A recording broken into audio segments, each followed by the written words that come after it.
Film industry के बड़े director Vikram के ऑफिस के बाहर ऑडिशन देने वाली लड़कियों की लाइन लगी हुई थी। उसमें से एक एक करके लड़कियां अंदर जा रही थी और बाहर आ रही थी। तभी एक लड़का जो थोड़ा मॉडर्न था, कानों में बालियां, रंग बिरंगी बाल और बड़े स्टाइल से लड़कियों को देखता हुआ वो ऑफिस के अंदर चला गया। उसे देखते ही डायरेक्टर ने गुस्से से पूछा, जॉनी, इतने दिनों के बाद तुम यहाँ कैसे? और वैसे भी पिछली बार तेरी वजह से जो हुआ था, उसके बाद मुझे नहीं लगता कि हमें मिलना चाहिए। और तभी वो लड़का अपने बालों में हाथ फेरता हुआ बोला, आप भी ना एकदम से घबरा जाते हैं। हम साथ में काम करते हैं और एक बार जरा सी गलती क्या हो गई, आपने तो इसे मेरी आइडेंटिटी ही बना दी।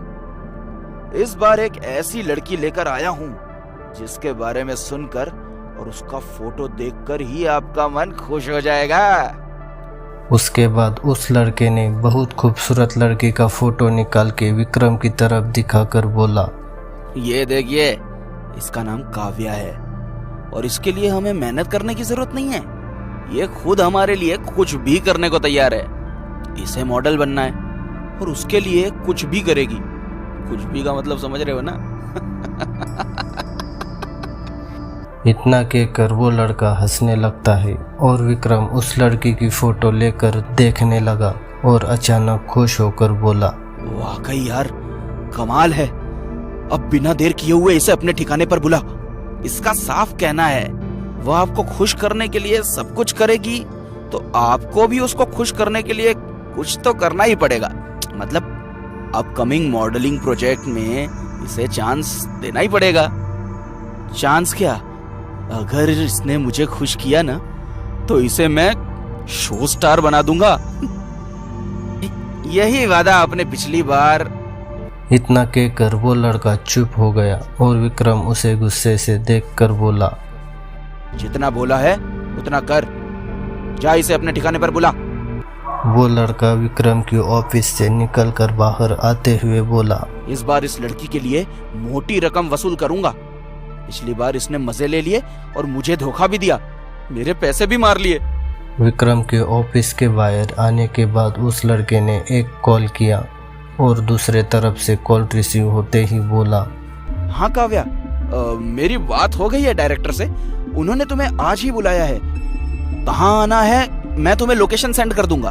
डायरेक्टर से तो मैं मिल लूंगी, लेकिन मैं पहले तुमसे मिलना चाहती हूँ। क्या तुम आज मेरे घर आ सकते हो? आज रात मेरे घर पर कोई नहीं रहने वाला।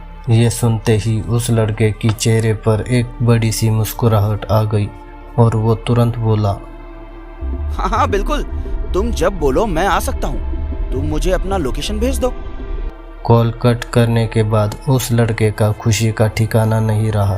तेरी तो आज लॉटरी लग गई जॉनी। फटाफट तैयार हो जाता हूँ। सुंदर लड़कियों को इंतजार नहीं करवाना चाहिए।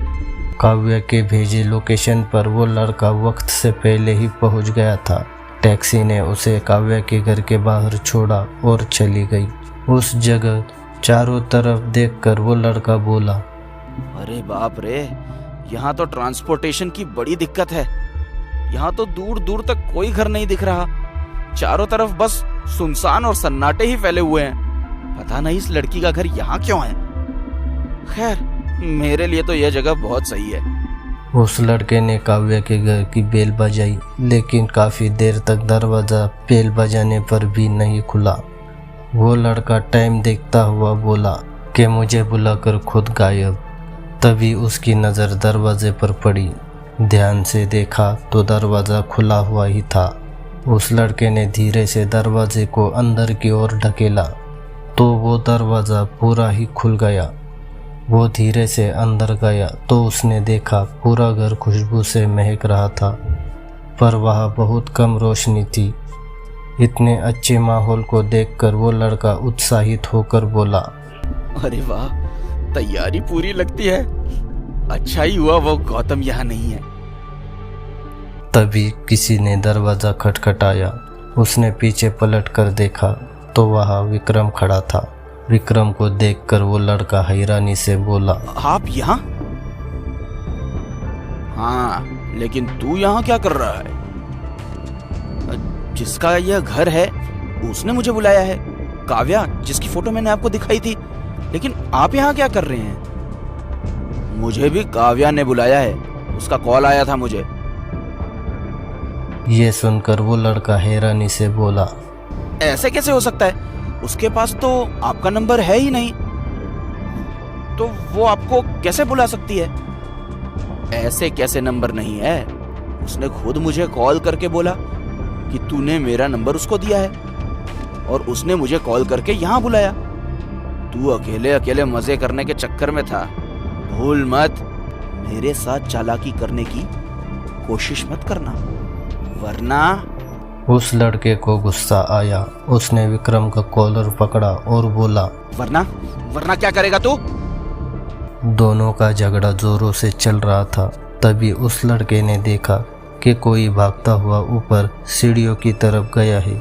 किसी लड़की की मौजूदगी से ये दोनों एक दूसरे से अलग हो गए और जबरदस्ती अच्छा बनने की कोशिश करने लगे। तभी वो लड़का बोला, आप तो बुरा मान रहे हैं, आप तो अपने हैं, आइए साथ में चलते हैं। और दोनों ही सीढ़ियों की तरफ चल पड़े। इससे पहले कि वो लोग ऊपर जाते, तभी उन्हें अपने पीछे किसी की मौजूदगी का एहसास हुआ। दोनों ने एक साथ पीछे पलट कर देखा तो उन्हें वहां दिखा कि सामने एक रूम बना था और उसमें कोई लड़की गई थी। विक्रम ने हैरानी से बोला, अभी तो कोई ऊपर गया था, तो ये सामने कौन गया है? पता नहीं क्यों उस लड़के को घबराहट सी होती है।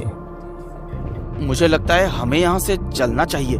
चुप कर डरपोक, हो सकता है यहाँ दो लोग हों। एक काम कर, तू ऊपर जाकर देख, मैं नीचे वाले कमरे में देखता हूँ। इतना कहकर विक्रम बड़े ध्यान से आगे बढ़ा और उस कमरे के दरवाजे के पास जाकर बोला, यहाँ कोई है क्या इस कमरे में? और अंदर से बहुत ही स्वीट आवाज आई, आ गए आप ही का इंतजार था, आइए ना। विक्रम जल्दी से उस कमरे में गया। उसने देखा कि एक लड़की दीवार की तरफ अपना चेहरा किए खड़ी है। उसे पीछे से देखकर विक्रम को लगा कि ये काव्या है, तो विक्रम जल्दी से आगे बढ़ा और उस लड़की को पीछे से पकड़ के बोला, सच कहूँ, मैंने तुम्हारी तरह समझदार लड़की आज तक नहीं देखी, जिसे पता है कि उसे जो चाहिए उसके लिए उसे क्या करना है। अगर तुमने मुझे खुश कर दिया ना, तो मैं तुम्हारा भविष्य बना दूंगा। मॉडलिंग की दुनिया में सिर्फ तुम ही तुम रहोगी। वो लड़की बिना मुड़े जैसे खड़ी थी वैसे ही बोली, अच्छा, आपने अब तक कितनी लड़कियों का भविष्य बना दिया है? तुम सोच भी नहीं सकती कितनी लड़कियों का भविष्य बनाया है मैंने। बस एक बार तुम मेरी ख्वाहिश पूरी कर दो, फिर मैं तुम्हारी ख्वाहिश पूरी कर दूंगा।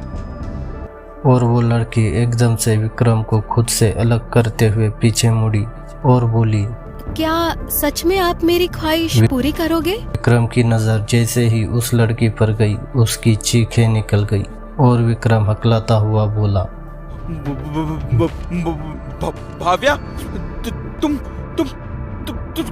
कैसे? तुम मर चुकी थी। वो विक्रम की तरफ अपने कदम बढ़ाते हुए बोली, हाँ, सही कहा तूने, मैं मर चुकी हूँ, लेकिन मेरी ख्वाहिशें अभी नहीं मरी।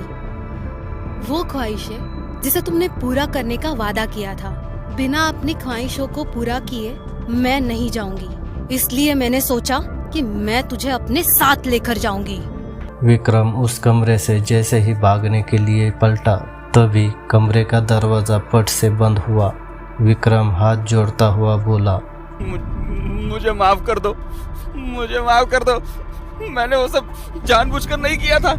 वो तो मैंने ये जॉनी के बहकावे में आके ये सब कर दिया मैंने। इतना बोलते बोलते विक्रम को 6 महीने पहले की वो बात याद आई, जब वो लड़का एक 21-22 साल की लड़की को लेकर विक्रम के फ्लैट पर आया था। वो बहुत खूबसूरत थी और मॉडलिंग में अपना करियर बनाना चाहती थी। विक्रम ने उसे मॉडलिंग के बदले अपनी हवस का शिकार बनाने की कोशिश की। जबकि लड़की ने इनकार किया, तभी नशे में धुत विक्रम और उस लड़के ने उसके साथ दरिंदगी दिखाई। और उसे उसी हालत में शहर से बाहर फेंक दिया। उस लड़की में जो थोड़ी बहुत हिम्मत बची थी, उससे उस लड़की ने फैसला किया कि वो अपने गुनहगारों को छोड़ेंगी नहीं। वो लड़की पुलिस स्टेशन गई कंप्लेंट लिखवाने और सारी बातें बताई तो पुलिस वालों ने उसे अजीब तरीके से देखा और उससे कहा कि ज़रूर उसकी ही कोई गलती होगी और बोले आखिर तुम क्यों गई उनकी फ्लैट पर, और न जाने कितने ऐसे सवाल किए जिससे उस लड़की को खुद पर शर्मिंदगी महसूस होने लगी थी। और जब थक हार के वो समझ गई कि यहाँ कुछ भी नहीं होने वाला। आप लोग अगर नहीं कंप्लेंट लिखोगे तो ना सही, लेकिन मैं अपने गुनहगारों को जरूर सजा दिलवाऊंगी। वो लड़की जहाँ भी मदद की उम्मीद लेके गई, सब ने उसे वही कहा।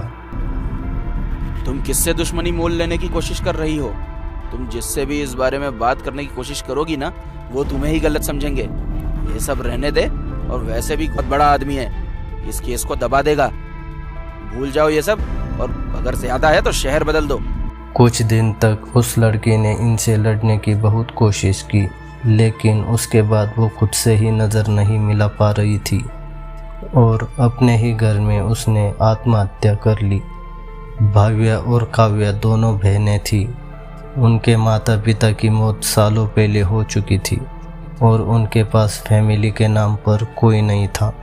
काव्या पढ़ाई करने दूसरे शहर गई हुई थी, लेकिन काफ़ी दिन के बाद उसके बहन की कोई खोज खबर नहीं आई और घर लौटने के बाद उसके सामने उसके बहन की सड़ी हुई लाश पड़ी थी और साथ ही एक चिट्ठी जिसमें वो सारी बातें लिखी हुई थी जो उसके साथ हुआ था। और उसके बाद काव्या ने अपने बहन को इंसाफ दिलाने का फैसला किया, लेकिन जिस कानून ने उसकी बहन का साथ नहीं दिया था, उस कानून से उसका भरोसा उठ गया है। और काव्या ने फैसला किया कि वो अपने हाथों से अपने बहन के गुनहगारों को सज़ा देंगी। और इसी सिलसिले में वो उस लड़के से जा मिली। विक्रम अपनी गलती की माफ़ी मांग रहा था, गिड़गिड़ा रहा था। तभी उसे बाहर से उस लड़के की चीखने की आवाज़ आई और दरवाज़ा एक झटके में खुल गया। विक्रम वहाँ से बाहर भागा। बाहर उसने देखा सामने उस लड़के की लाश पड़ी हुई थी और उसी लाश के सामने काव्या खड़ी थी। विक्रम को देखकर काव्या भी हैरान थी, क्योंकि काव्या ने विक्रम को तो नहीं बुलाया था, वो तो एक एक करके इन दोनों को सज़ा देने वाली थी। तो विक्रम यहाँ कैसे? तभी काव्या की नज़र उस कमरे की दरवाजे पर पड़ी तो वहाँ उसकी बहन खड़ी थी। काव्या की हैरानी का कोई ठिकाना ही नहीं रहा। वो मुस्कुराते हुए काव्या के सामने आई और बोली, आज मेरी आत्मा को मुक्ति मिलेगी, तुम्हारा शुक्रिया।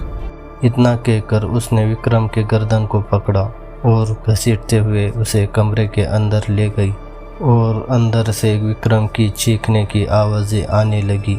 काव्या आंखों में आंसू लिए बस उस कमरे के दरवाजे को देखती रही।